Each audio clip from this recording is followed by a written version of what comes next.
بسم اللہ الرحمن الرحیم۔ شہنشاہ ہندوستان جلال الدین اکبر، تاریخ کا بہت بڑا نام۔ اسلم راہی صاحب نے شہنشاہ ہندوستان کی تاریخ کو کتابی شکل دے کر مسلم امہ کو مسلمانوں کی یاد دلائی ہے۔ جلال الدین اکبر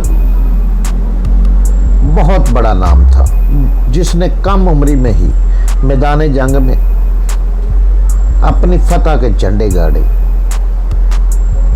اور پھر ہندوستان کا شہنشاہ کہلایا۔ جلال الدین اکبر نے ہمیشہ کوشش کی کہ اپنی رعایا، چاہے وہ مسلم ہو یا ہندو، سکھ ہو یا عیسائی، کے ساتھ برابر کا سلوک کیا جائے۔ زندگی میں کئی اس نے نشیب و فراز دیکھے، مشکل سے مشکل گھڑیاں دیکھی، لیکن جلال الدین محمد اکبر نے پیچھے مڑ کر دیکھنا سیکھا ہی نہیں تھا۔ تو آئیے دوستو چلتے ہیں شہنشاہ ہندوستان کی کہانی کی طرف۔ قسط نمبر 6، جلال الدین محمد اکبر۔ اکبر اور اس کے لشکریوں نے قلعے کے اندر بھی بہترین جرأت مندی اور عمدہ جنگی تجربے کا مظاہرہ کرتے ہوئے نہ صرف چتور کے قلعے کے اندر بھی راجپوتوں کو شکست دی، بلکہ ان کا خوب قتل عام کرتے ہوئے ان کی طاقت قوت کے گھمنڈ کو بھی توڑا اور ان کے لشکر کی تعداد میں نہ ہونے کے برابر کر دی۔ چتور کے لشکر کے خلاف اکبر کی یہ شاندار فتح تھی۔ اس جنگ میں راجہ جیمل اور راجہ پٹا کے علاوہ ان کے بیوی بچے اور لواحقین بھی مارے گئے تھے۔ اگلے روز کا سورج جب طلوع ہوا تو چتور کے قلعے میں راجپوتوں کی بجائے اکبر کی حکومت تھی۔ بچے کھچے راجپوت جو ادھر ادھر چھپتے پھر رہے تھے، ان کا خاتمہ کر دیا گیا۔ گو اودے سنگھ اور اس کا بیٹا رانا پرتاپ نواحی کوستانی سلسلوں کے اندر جا کر اپنی طاقت و قوت میں اضافہ کرنے لگے تھے، لیکن اس موقع پر انہیں اتنی جرأت اور جسارت نہ ہوئی کہ وہ کوستانی سلسلے سے نکل کر اکبر سے ٹکرائیں۔ حالانکہ اس کوستانی سلسلے کے اندر ان دونوں باپ بیٹے کے پاس کافی بڑا لشکر موجود تھا۔